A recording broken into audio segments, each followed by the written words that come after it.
What is going on, everybody? Welcome back to the It's Game Time podcast. This is episode number 16. My name is Jet, and with me, as always, is my co-host, Eric. Eric, how you doing today?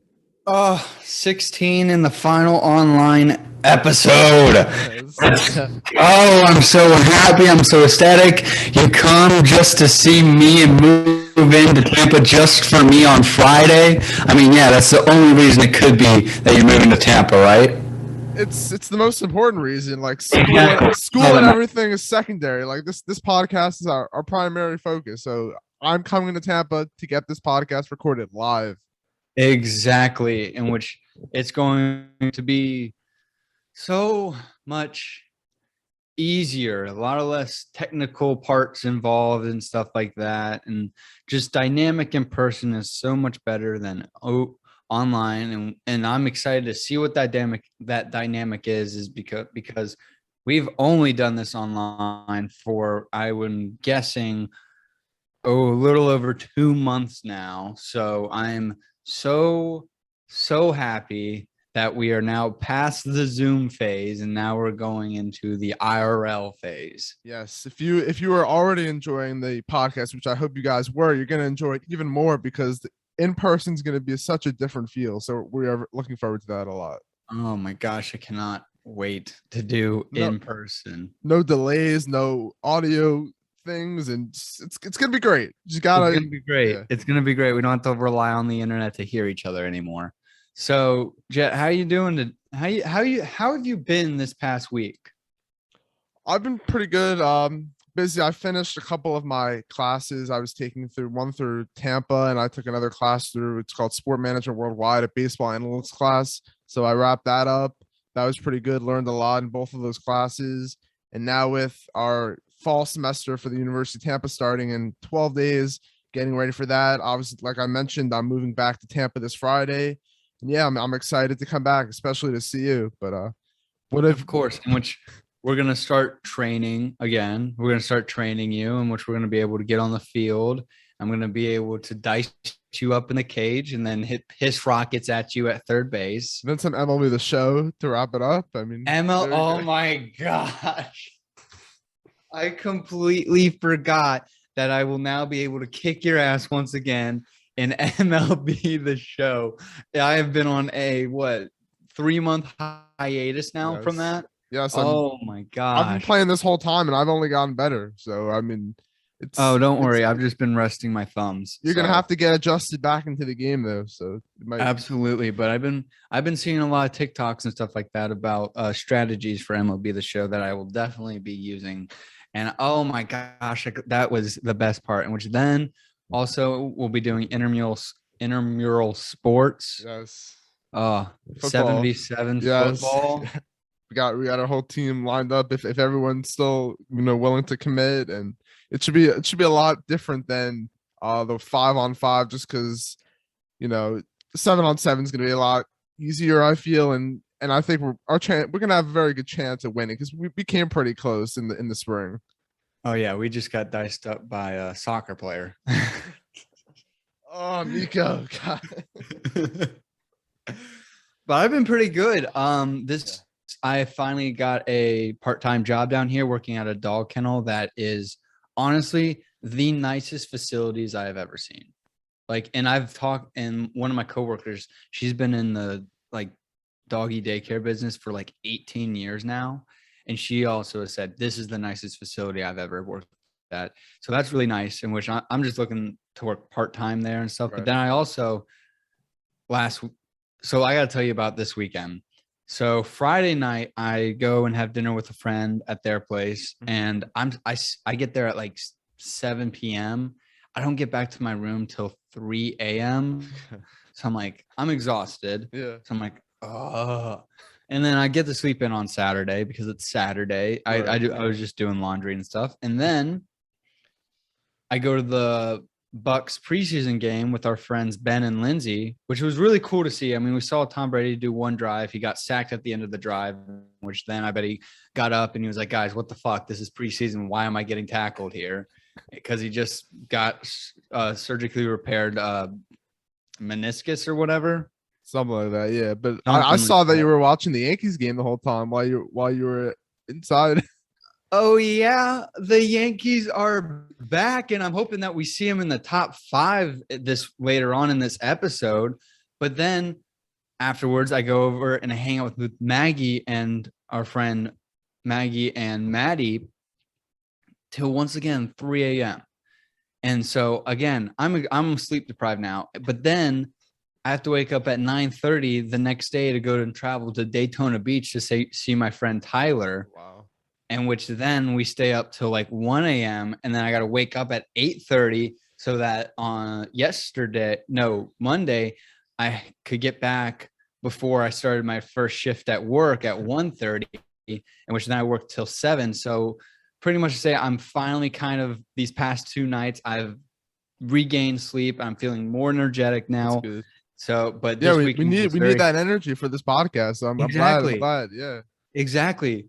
So that's kind of what I've been, I mean, kind of hectic weekend with sleep and just the driving and stuff like that. Driving through Orlando is always hell on earth. Yeah. Oh yeah. Even though it's the most wonderful place in the world, it doesn't seem like that on the highway at all.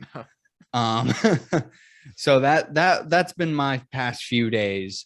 So how about now we get into the Instagram responses, in which I am so excited to see about the mock drafts and who people voted for and everything like that. Because like at the end of last week's episode, the fantasy pros, I guess, computers and calculation stuff said that I had the best draft by 1 point over you, I believe, correct? Well, it's interesting you say that because I went to go look back at it today, and I don't know why it would have changed, but for some reason I'm ahead of you now.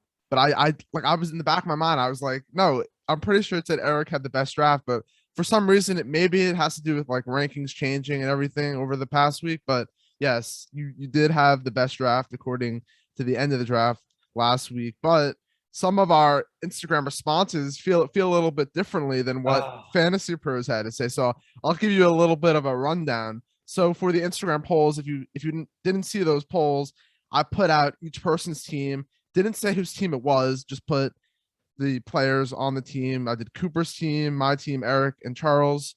So for Cooper, 11 people gave him an A, 8 people gave him a B, 1 person gave him a C, and 1 person gave him a D. He had the most votes for an A out of any of us. I do remember looking back at Cooper's team. I was like, wow, that's a very solid team. So I'm not surprised by that. I mean, I remember when I looked to go vote, I was like, I don't remember what I voted. I think I voted a B because I was like, well, obviously I'm going to give, if I think even if it's an A, I'm going to give it a B just to up my chances and stuff like that. So I'm not surprised by people. I don't fully remember Cooper's team, but I just remember being like, wow, after the fact, I was like, wow, that's actually a very good team. Yeah, I'll read it off really quick. So it was Russell Wilson, Austin Eckler, Chris Carson, Devontae Adams, Terry McLaurin, Mark Andrews, and DJ Moore rounding out his starting lineup. That's a very good starting lineup considering he went with Devontae Adams in the first round. And sometimes it's not always a great idea to start with a wide receiver, but he was fortunate enough to get Austin Eckler in the turnaround in the second round. So very good job on Cooper's part in this draft. But now let's go to the person who had the second most A votes. That was you.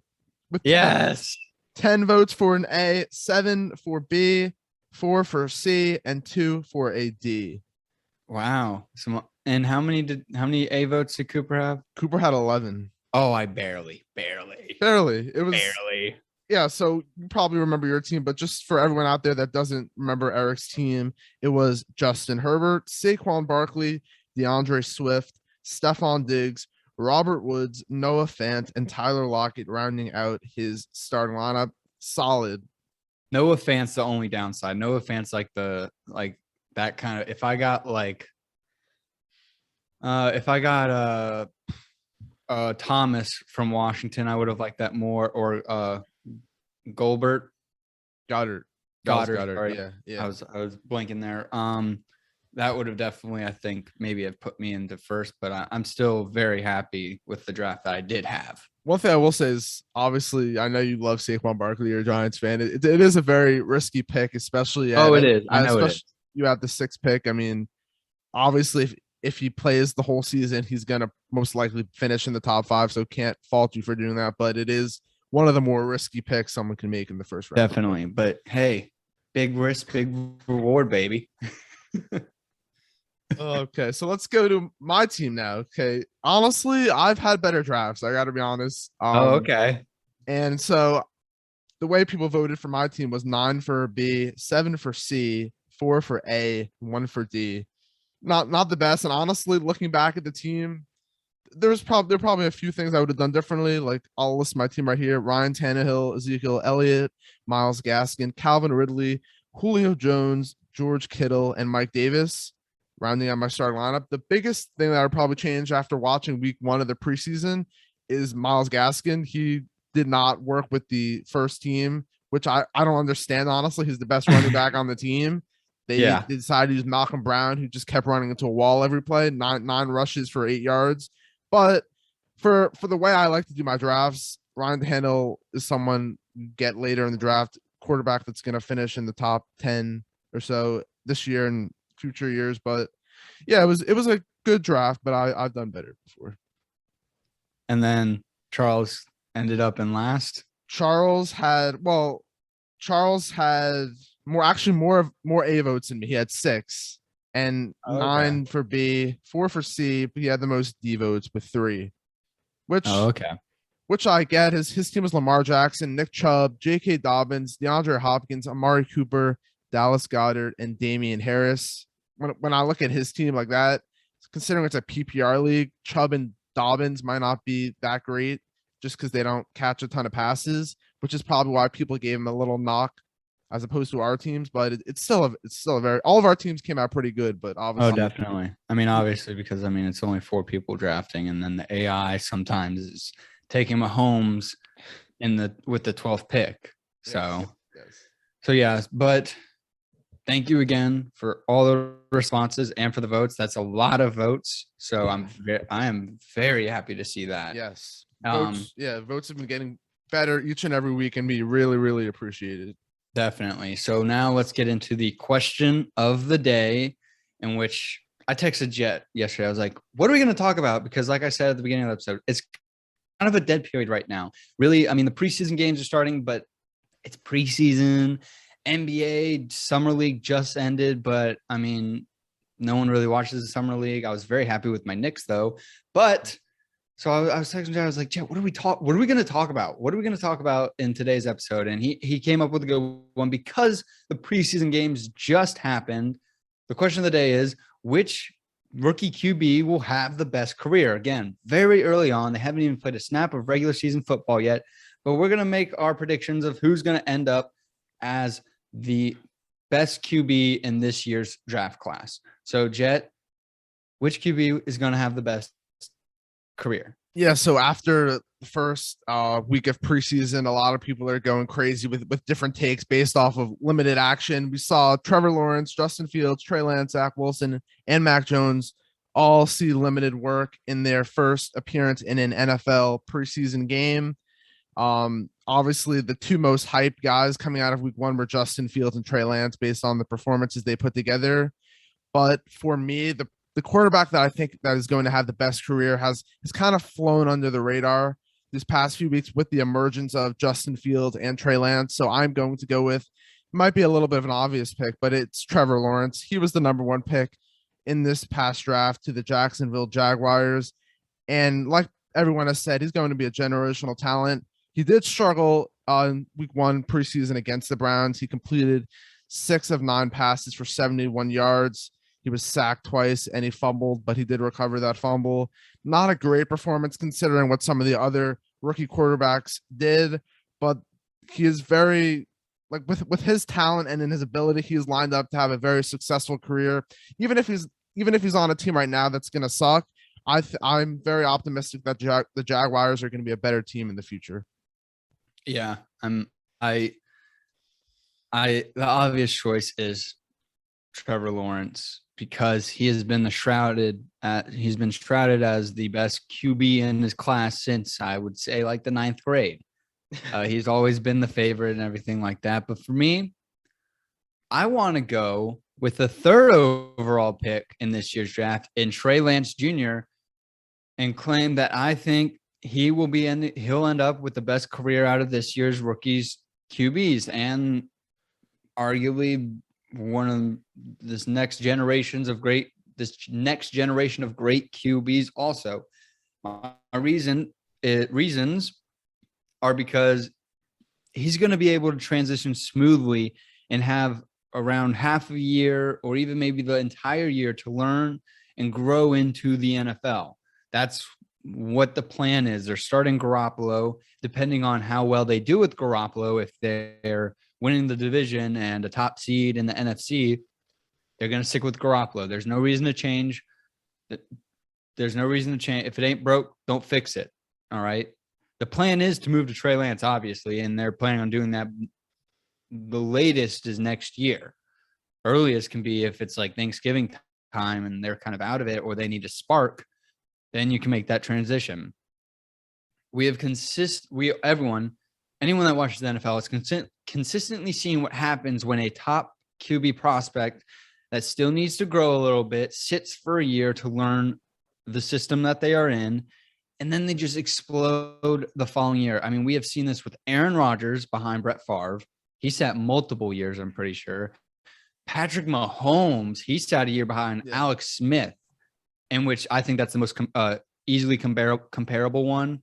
Garoppolo to Smith, and then Mahomes to Trey Lance. I'm not saying Lance is going to be Mahomes, right, but they're in very similar situations. And then even not a top prospect, but Tom Brady, he sat behind Bledsoe, and Bledsoe was a good starting QB. Obviously, they didn't plan on making the transition when they did. Bledsoe got hurt, but still, Brady sat behind Bledsoe at the beginning of his career. Another reason, the team that he's on, is the 49ers. They are one of the best historical franchises compared to where these other rookies ended up. Zach Wilson with the Jets, Trevor Lawrence with Jacksonville, that is one of the most recent teams to be added to the NFL. And then Justin Fields with the Bears, in which I don't even remember the last great QB that they had. So, I mean, Trey Lance ended up with the best situation for all these rookie QBs. And the 49ers have experience with all-time great QBs and Joe Montana and then Steve Young a little while ago, but still had they know how to make a great QB. They've made two. And with a young QB like Lance, he also has amazing pieces around him so that it becomes an easier transition than any of these other QBs. Trevor Lawrence is the first building block in Jacksonville. Fields is one of the beginning building blocks for the Bears. And Wilson, I think, is kind of hoping to be a building block. That's what the Jets are hoping. They're hoping it's not a for sure fit like Trevor is in Jacksonville. And because they have so many great pieces around him, the transition is going to be very similar to how Mahomes' transition was. The Chiefs had a lot of good pieces. They were a playoff team with Alex Smith, and then they just put Mahomes in there, and then they were Super Bowl contenders right then and there. In his first preseason game, like you said, he was impressive by throwing 128 yards and a touchdown, which is good. How I see him ending up is I think he could end up, if I'm talking like ceiling, he could end up like a career like Terry Bradshaw, because I could see the 49ers becoming a dynasty with Trey at the helm, like how Terry was for the Steelers back when he was playing for them. And also Terry Bradshaw in the beginning of his career was also in a QB battle position, like how Trey is at the moment. So that's why I think Trey Lance Jr. is going to actually end up with the best career, second maybe to Trevor Lawrence, but I think Lance is better set up long-term. Yeah, there's no denying that Trey Lance is a very talented quarterback. But the thing that I think separates the two coming out of college is Trevor Lawrence has shown the ability to win more games. And obviously a lot of that's attributed to the teams. Both of them were on Trevor Lawrence, obviously was a part of Clemson. that he won a national championship. Trey Lance only played one full season at North Dakota State in 2019, which coming into the NFL, he doesn't have as much experience as some of his fellow rookie quarterbacks. The way that I see it panning out between the top five rookie quarterbacks, I have Trevor Lawrence at number one, Justin Fields number two, Trey Lance at number three, Zach Wilson at number four, and Mac Jones at number five. I was very close to picking Justin Fields. I think that Justin Fields is going to be a much more accurate passer than Trey Lance.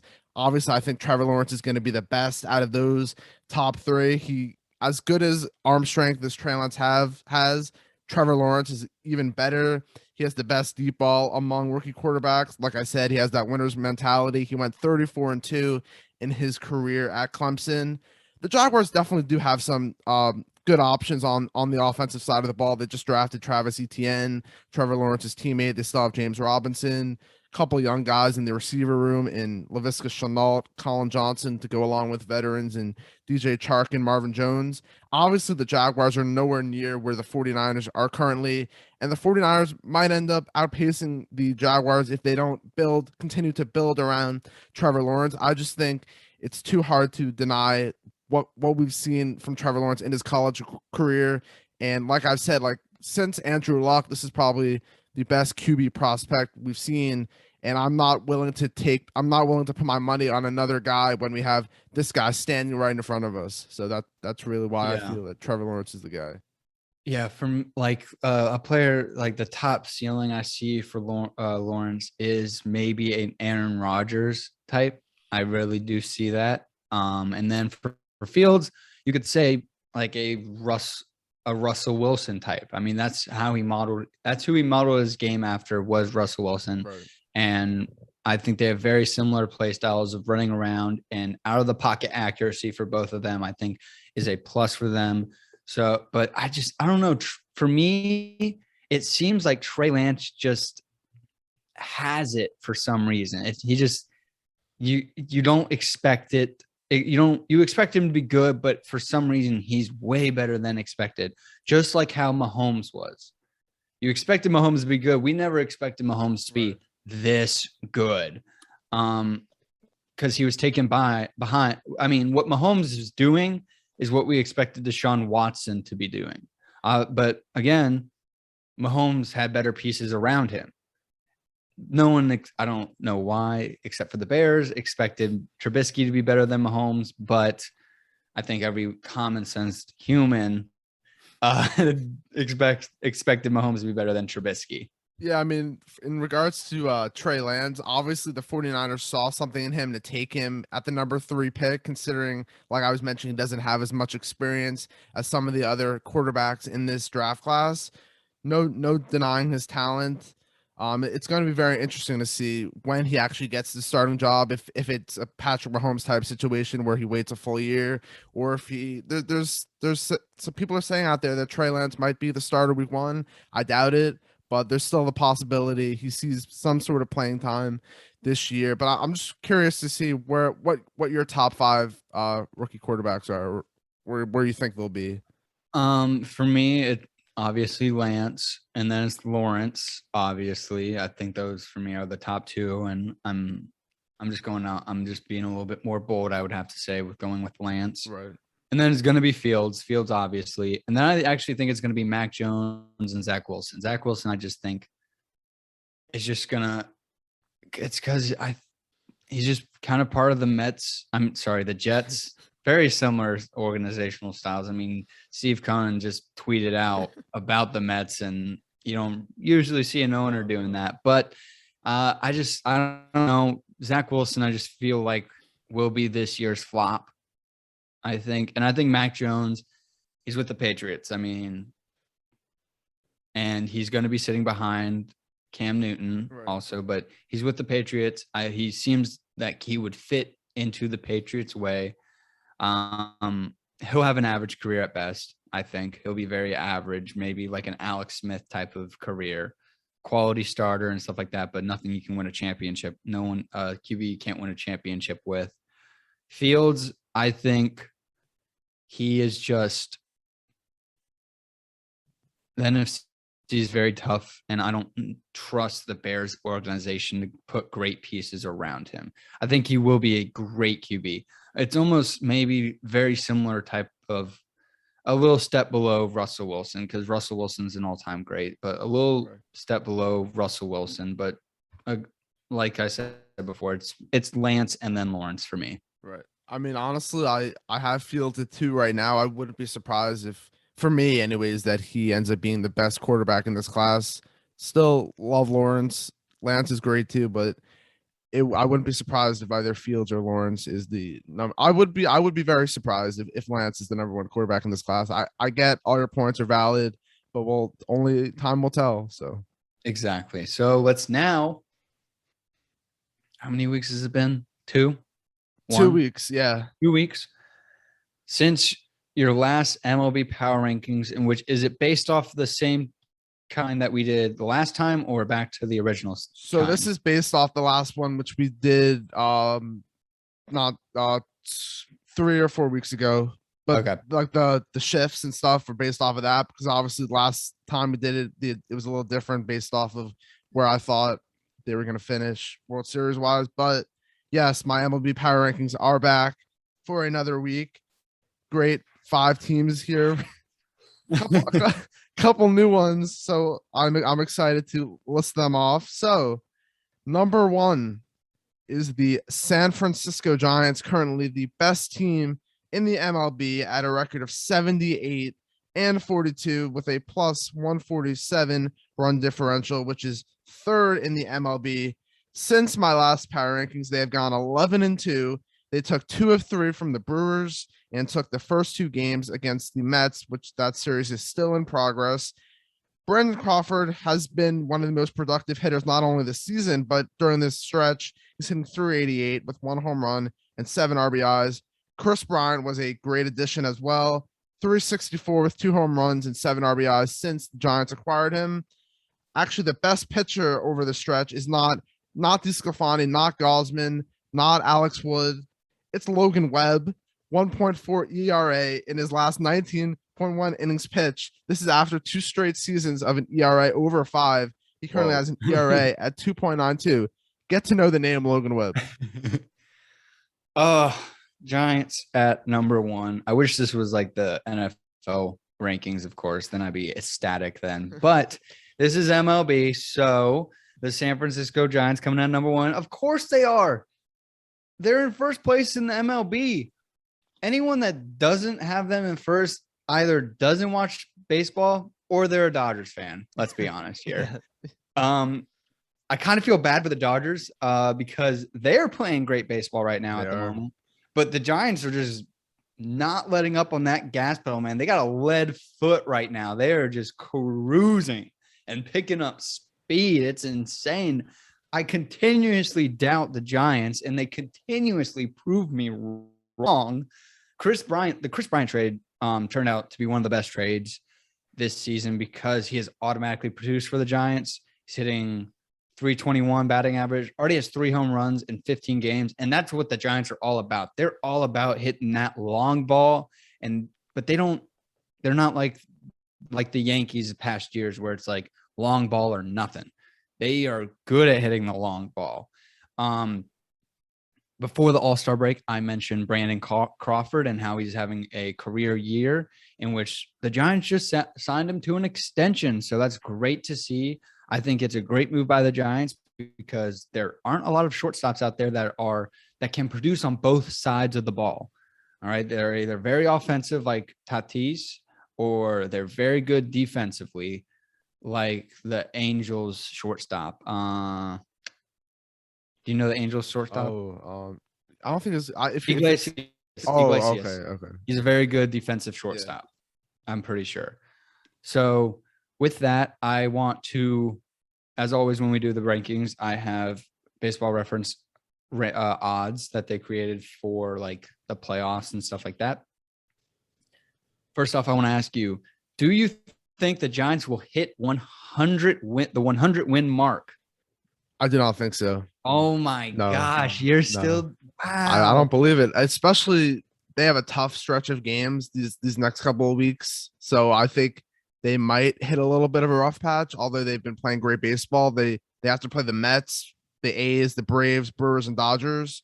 All teams over 500, obviously. So potentially, shift some things in the NL West as well. So they only need 22 more wins and they have 42 games left to go. They can pretty much go 500 and hit that 100 win mark. I gotta stick with my no team is hitting 100 wins. I gotta stand by that. I know that is Ross. Now, out of all the divisions, though, I just want to make this claim: the Giants have the lowest odds at the moment to win the division due to the Dodgers. They still have, though, a 68% chance of winning the division. Though. That is the lowest out of all the division leaders at the moment. I mean, how are you feeling about that? Do you think that's a little low, or do you think that's a little high, or just right? I mean, I think it's just right. I mean, honestly, the Dodgers on paper are still the better team, and they're still the favorite to win the World Series. I think it's going to be very interesting. The Giants and Dodgers have a 3-game series in a few weeks, so that can turn the scales in either team's favor. I still honestly think, though, the Giants are going to win this division. You said that rough stretch. Oh man, but the Dodgers are hot. They're on a 5-game winning streak right now. And they have every all-star that exactly. I really but I keep doubting the Giants and they keep proving me wrong. I really think the Dodgers are going to somehow really pull it off. I think both teams are going to hit 100 wins. Really? I think it's going to be a 1 to 2 game difference between them of who wins that division. I think it's going to maybe be like 102 and 100, 101 or 100. Yeah. It's honestly, obviously, with what you're saying, if the Giants have to go 500, it's definitely a very, very real possibility, but I'm still standing by that. All right. So who's coming in at number 2 for you in your power rankings? Yes, coming in at number 2, staying at number 2 from the last power rankings are the aforementioned the Los Angeles Dodgers, 74-46, second in the NL, second in the MLB, behind the Giants with a plus 195 run differential. That's the top in the MLB. They're currently on a 5-game winning streak. Since my last power rankings, they have gone 10-2. They took 2 of 3 from the Phillies and swept the New York Mets. Corey Seager has been their best hitter actually over the stretch, hitting 356 with 1 home run and 5 RBIs. Trey Turner, one of the key acquisitions at the deadline, has hit 286 with 3 RBIs. Walker Buehler has been their most dominant pitcher over the stretch. He has a 1.38 ERA in his last 13 innings pitched. Among qualified pitchers right now, he has the best ERA in baseball. Obviously, that doesn't include Jacob deGrom because he's not playing right now. But about Nestor Cortez Jr. Oh my God. No. Maybe I'll get to Nestor Cortez down the line in my power rankings, but he has definitely been a pleasant surprise, as I'm sure you know, for the Yankees. But absolutely. But going back to the Dodgers, also they acquired obviously Max Scherzer, another great acquisition, 2.2 ERA with the team. There's really nothing bad to say about the Dodgers at the moment. They're gonna win the World Series unless all hell breaks loose. So yeah, I mean, of course the Dodgers are second place in your rankings. If you don't think that, you're not a fan, you don't watch baseball, or you're a Padres fan, let's be honest. The big thing to note about the Dodgers, though, is that they have been winning without some of their top players. Mookie Betts, he's on the 10-day IL. Julio Urias, did I say that right? Yes. Let's go. Let's go. That's the first one you've ever gotten right. God. Exactly. He's on the 10-day IL. And guess what? Kershaw's has been on the 60-day IL. They missed 2 starting pitchers. The guy that is Julio, who was a big help for them winning the World Series, and then Mookie, who was a big help winning the World Series. They're missing both of them. And they're still winning games with these guys missing. Yeah. Like I said before, it's tough to see your team play so well, yet the team ahead of you is still keeping pace to win 100 games right now. It's so tough. I mean, I'm a Yankees fan, and that's how I feel about the Rays. I mean, the Rays are doing a very similar thing, not at the pace that the Giants are doing, Right. but still, it's really tough to see that when your team is doing so well, yet the other team is just keeping pace with what they've been doing. Since the trade deadline, Trey Turner has been a run scoring machine with scoring 10 runs in the 11 games that he has played. He has an on-base percentage of a 340 and an OPS of 745. Now, for baseball reference, you don't think the Dodgers will end up with 100 wins? I don't know. I'm sticking with that. I'm sorry. I think there for a large part of this season there really wasn't a clear, top team, and honestly, there still might not be as well as the Giants have played. I do, however, think that from the Giants and Dodgers to the next best team, I think there is a pretty large gap though at this point in the season. They have 74 wins. They only need to win 26 more with 42 games left. It's probably going to happen, honestly. So I think they're going to hit 100 wins. I think they're going to hit, I believe, 101 I think they're going to go 27-15 over the next 42 to finish off the season. Right now, they still have a 31.8% chance of winning the division. Do you think that's about right? Think it should be higher or lower? What was the Giants at? Giants were at 68%. Honestly, it probably should be a little bit closer. I think the gap is too large, but like I said, if the Giants continue the way they're playing, and even if the Dodgers continue the way they're playing, they just won't be able to catch the Giants. So exactly. Now I want you to guess the World Series odds right now of them making the World Series. I'm gonna go with 15%. 0.5 off. 14.5. Okay, good. Look at you, just I'll dead take that. on. I also thought that was gonna be way off, but I'm glad I got that close, pretty close. Wow. Nice. All right. You have anything else to say about the Dodgers? No, there's really, like I said, nothing bad to say. Only good things. So exactly. I think we better get to these other three other teams in these rankings who have a little more of a question mark and trying to catch these teams. So with that being said, the number 3 team on my power rankings did not make an appearance last time, but is making an appearance, jumping up to the number 3 spot, are the Tampa Bay Rays, currently 73-47, first in the American League, tied for third in the MLB with a plus 130 run differential, fifth in the MLB. Since my last power rankings, they have gone 9-3. They took 2 of 3 in a series against the Red Sox. They have seized control of the division, with seemingly the Red Sox fading away after just not performing to the same level they were performing in the beginning of the season. Couple names to point out: Brandon Lau has been hitting .340 with 5 home runs and 14 RBIs over the stretch. He really struggled over the first half of the season. He was hitting .208. Now he's hitting .299 through the second half. So it's been a big boost for that offense. Nelson Cruz, another guy they picked up at the trade deadline, has added a ton of pop to this team. 5 home runs over the past 15 days. One thing that has been an issue over the past 15 days is the pitching. They're 26 in ERA at a 5.38 over the past 15 days. They have had the benefit of playing against teams like the Orioles and Twins, where they didn't really matter that their pitching sucked because they were hitting against awful pitching staffs. So that worked out to their advantage. Their best pitcher, I've never heard of this guy before I looked this up. Drew Rasmussen, 1.74 ERA in his last 10 innings pitched. They actually acquired him in the Willy Adames deal. The Rays probably look like they kind of lost that deal, but they might take it as a win just because this guy's done so well.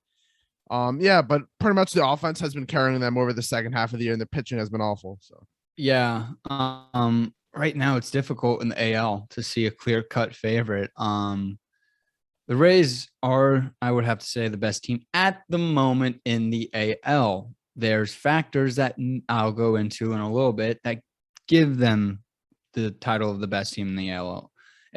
They're in first place in the AL completely, and in the AL East, mainly because of the collapse of the Red Sox, like you mentioned, and the fact that they have gone, I believe, 12-5 since the trade deadline.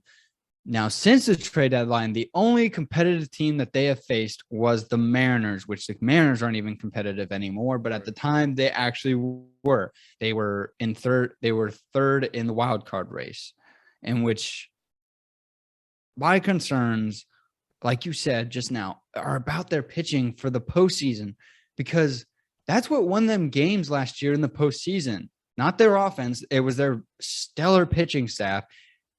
They don't have anywhere close to as good arms because they traded them away.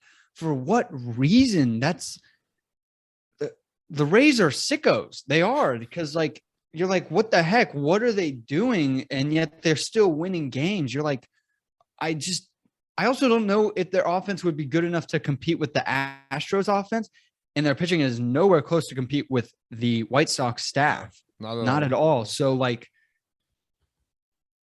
I'm seeing them as a regular season team right now. I mean, their whole philosophy is finding guys like Drew Rasmussen and hoping they pan out, and they have, but that's probably not sustainable. But yeah, that hasn't been proven. They got to the World Series on a shortened season, but they got to the World Series last year, right? But they didn't win it all. Okay.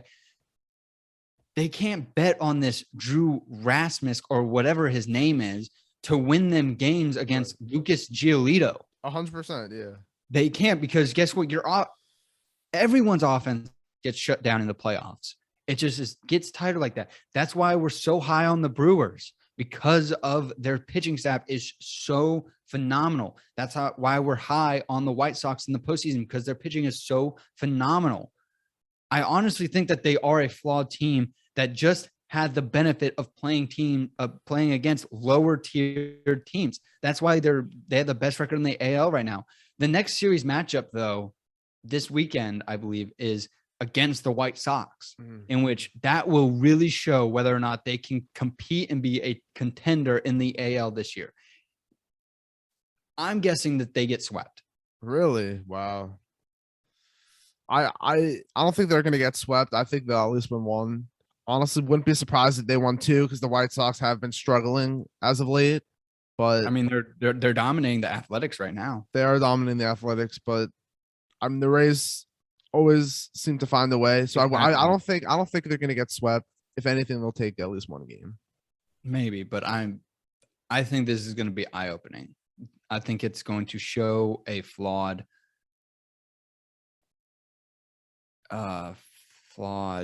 ideology. Would you have had them lower on my power rankings? You're not even on the power rankings? No. I would it's just because of the teams they're playing right now. They're winning the games that they have to win, that they're expected to win. Let's win some games where it's like, okay, you beat Lucas Giolito. Okay, you beat Lance Lynn. Okay, you beat Cease. Okay, you beat Dallas Keuchel. Right. If you beat those guys, that's my respect right there. Right. That'd be like, okay, your offense is good enough to win you guys games. Totally get that, yeah. But to go into Baseball Reference odds, right now the Rays are 5 games ahead of the Red Sox and Yanks. Do you for sure right now see them winning the division? Yeah, I still think they're going to win the division. I do. I get, the Yankees are the hottest team in baseball right now, and I'm sure the Red Sox, I don't think they're going to completely fade away, although they have faded away as of late. They'll still try and remain competitive, but I do think it's just, although it's still August, I think it might be too late for the Yankees to come back all the way to the division. So yeah, which right now they have, according to Baseball Reference, an 84.5% chance of winning the division. What do you think about that? You think that's right?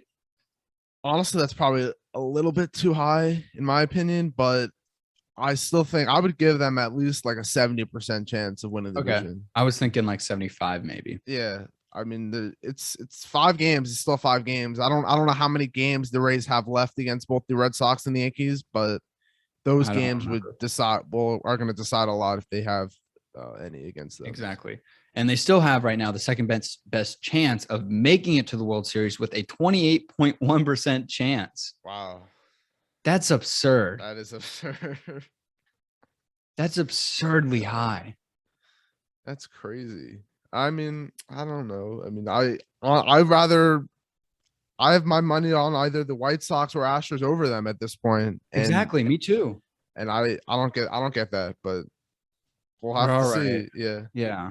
So let's get into number 4. Let's see who's coming in at number 4. Yeah, so this one was my toughest decision. I was really deciding between a few teams here. I was deciding between the Brewers, White Sox, and Astros. Ultimately, I decided to go with the Houston Astros. They're currently 70-40-9, first in the AL West, 2.5 games above the Oakland A's, second in the AL, and they have the second best run differential in the MLB. They have lost their past 3 games, and since the last power rankings, they have gone under 500 at a record of 5-7. A notable series loss in that was to the Twins. They lost 3 of 4 to the Twins. Not a great series outcome, but there are a few positives for this team. Jordan Alvarez has led this team in hitting over the past 15 days, hitting .357. Zach Greinke, the veteran of this rotation, has pitched to a 2.08 ERA in his past 13 innings pitched. Although a lot of people say that the Astros pitching is their weak point, over these past 15 days, the Astros pitching has been their strong point. They're 7th in team ERA over the past 15 days and their 5th best ERA in baseball overall in the season. Their offense has struggled as of late. They're only averaging 4.2 runs per game, and they've gotten shut out 3 times in the month of August. I have to agree. The Astros right now are the second best team in the AL at the moment, but they're on a 3-game skid, and they're only 2.5 ahead of the Athletics. The Athletics, I mean, that kind of, you were like, the Astros are a shoe-in for the division. No, they're not. They're 2.5 ahead of the Athletics right now. And also, I think they're benefiting from a very easy schedule this second half by at this point so far, they've only played against 3 teams that are in the playoff picture at the moment. 3 teams since after the All-Star break. And guess what? They didn't win any of those series. I personally would have had the Brewers. I think they deserve this 4th spot at the moment because they have a better record of the Astros. And I think that if they faced off, I think the Brewers will wipe the floor with the Stros. I personally do. It would be tough. Obviously, the Brewers have much better pitching. Obviously, the Astros have much better hitting. Obviously, if we're going to talk about like a postseason atmosphere, Brewers probably have the upper hand just because of their pitching. So it was definitely a tough decision between the Brewers and the Astros for the spot, but I didn't want to take too much away from. I get they've had an easy schedule, but the Astros are still, like, in my mind, they're in my mind the second favorite to come out of the AL behind the White Sox, in my opinion. Yeah.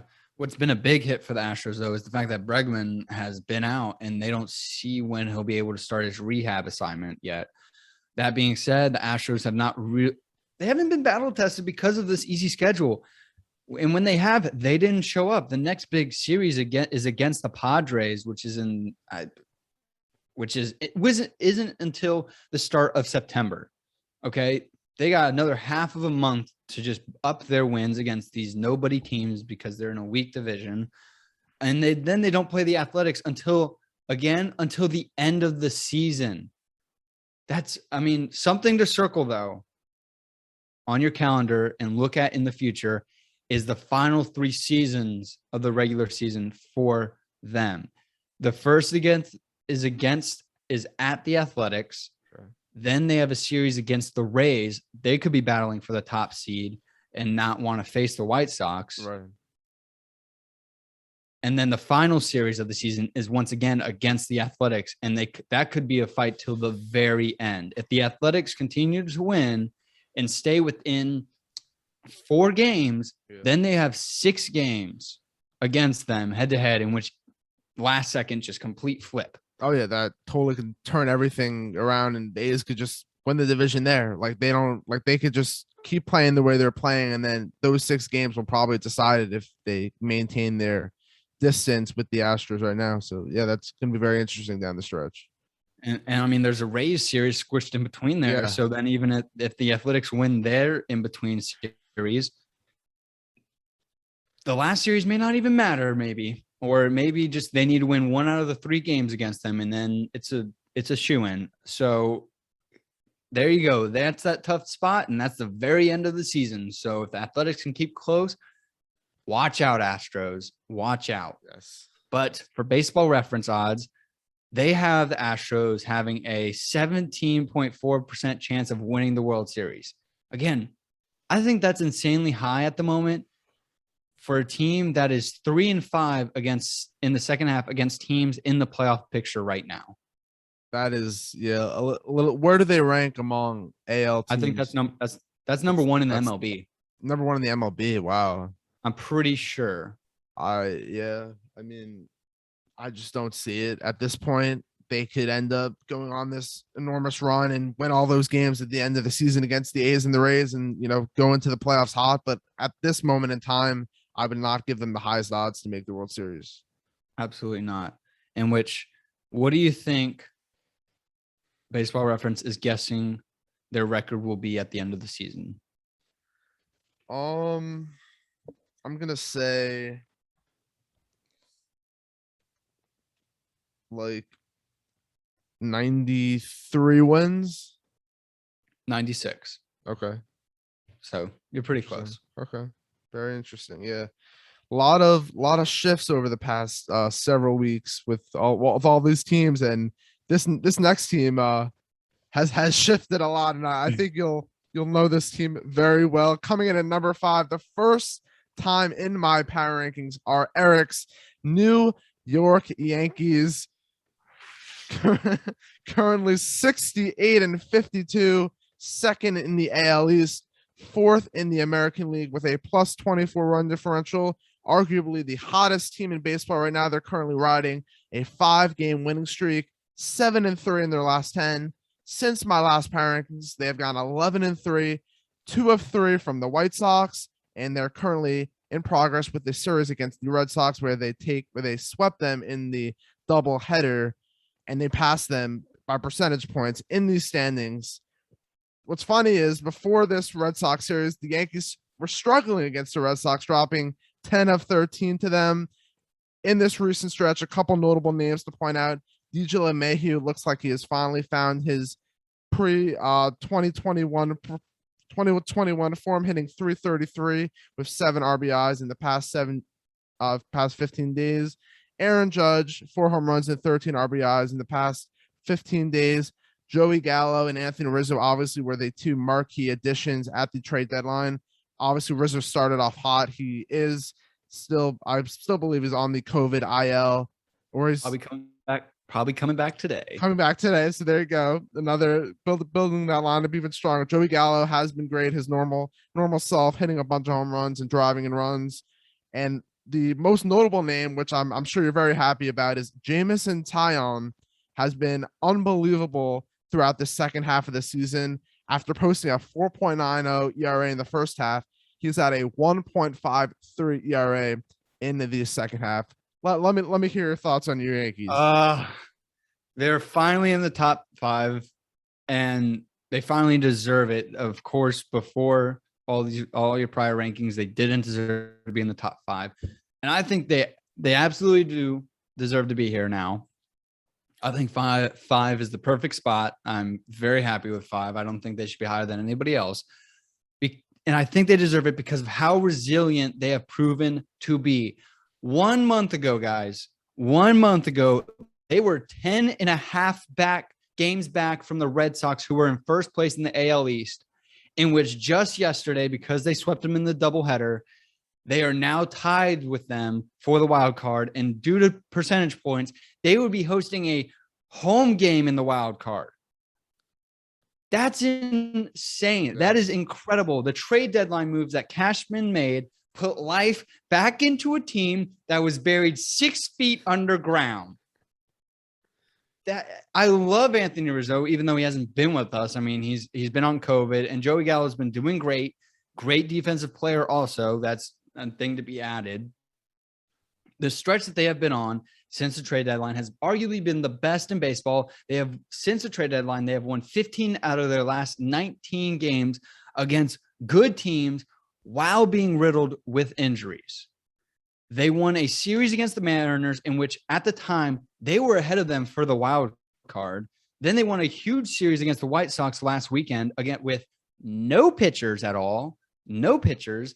And now they just technically won the series against the Red Sox due to the sweep yesterday. They play them today.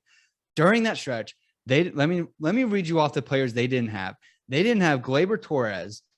They didn't have Anthony Rizzo. They didn't have Gio Urshela. They didn't have Gary Sanchez. They didn't have Aroldis Chapman. They didn't have Domingo Germán. They didn't have Garrett Cole. And they didn't have Jordan Montgomery. They are winning games with, at the time, only had 2 starting pitchers, Nestor Cortez Jr. and Jameson Taillon. Every other day has been and then also Andrew Heaney, which is awful because that is all we can resort to, and Luis Hill, but still, they only had 2 established pitchers. They were without their closer, in which that has been the real struggle for them, in which some of the games they have lost because of their bullpen. And pretty much they have missed their entire starting infield except for DJ LeMahieu. We have a kid from the Bronx that is our starting shortstop. Tyler Wade has been fantastic filling in for that role. Rougned Odor is a quality at bat, I guess you could say. This team out of the top 5 here, so out of these top 5 teams, they have been the most battle tested out of every team by coming back from 10.5 back while dealing with injuries to their top players. I am so happy to see what they have done so far, and I hope they continue it because this season has been up and down. My heart's been racing. My heart's been broken. My heart's been resurgically put back together so far, in which it could very well be broken once again. This is what the team does to me. It takes years off of my life because of the highs are so high and the lows are so low. It's been very impressive what they've been able to do over the past several weeks. Also, I want to mention another notable move that kind of went under the radar a few months back. They traded Mike Tauchman for Wandy Peralta, and Wandy Peralta has been very good, especially in some of those high leverage situations. Mike Tauchman's not even on a roster right now. So exactly. Brian Cashman has made some very, very good moves over the course of the season. He deserves all that credit for sure. All right, so now I want to go into baseball reference again. The odds. Do you think the Yankees will make the postseason this year? I do. I think they're going to be able to sustain this for the rest of the season. I don't think, as much as I said before, like the Red Sox are not going to totally fade away. I think with the moves that the Yankees have made, the Red Sox didn't really make any significant moves at the deadline. They acquired Schwarber, but really that didn't really change much with their pitching, which is not good. So I would like to say that I think the Yankees and the A's are going to take those 2 wild card spots.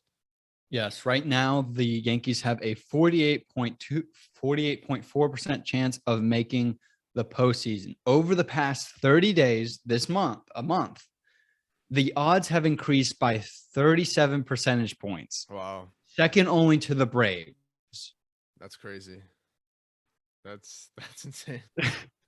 just when we thought they were done, they just exactly found a way. They were 6 feet under, and then now the dead have come alive. Exactly. Wow. What do you think they will end up with their record now?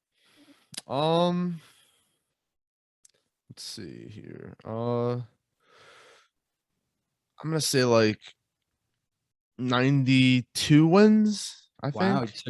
So you're above what Baseball Reference. They have them finishing with a 90 and 72 record, only 1 game behind the Red Sox. They're predicting, and tied with the Athletics. Well, I mean, isn't like Luis Severino? I don't know what his status is, but he's probably way off the table now because he has to go get another MRI. I'm sure that they have, like you mentioned, I'm sure some of those guys are still on the IL. So if you're able to bring some of those guys back to the team, it's only going to increase your chances, which is why I think they're going to be in the playoffs, and they're going to definitely eclipse the 90 win mark.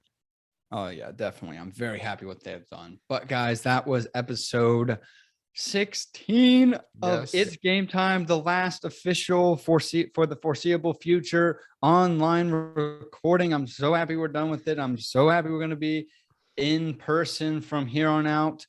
Jet, do you want to give out these socials? Yes, as always, you can follow us on Instagram at It's Game Time _podcast and Twitter at Game Time _it's. Keep up with all the content, our tweets, our IGT videos on Instagram. Eric will be releasing the next one, recapping this one, and looking ahead toward the first live episode 17. So we are both looking forward to that and can't wait to be in Tampa. Yes. Thank you so much for listening. Can't wait to record this in person, and hopefully you guys realize how much better it is in person. But that was episode 16 of It's Game Time. Peace out.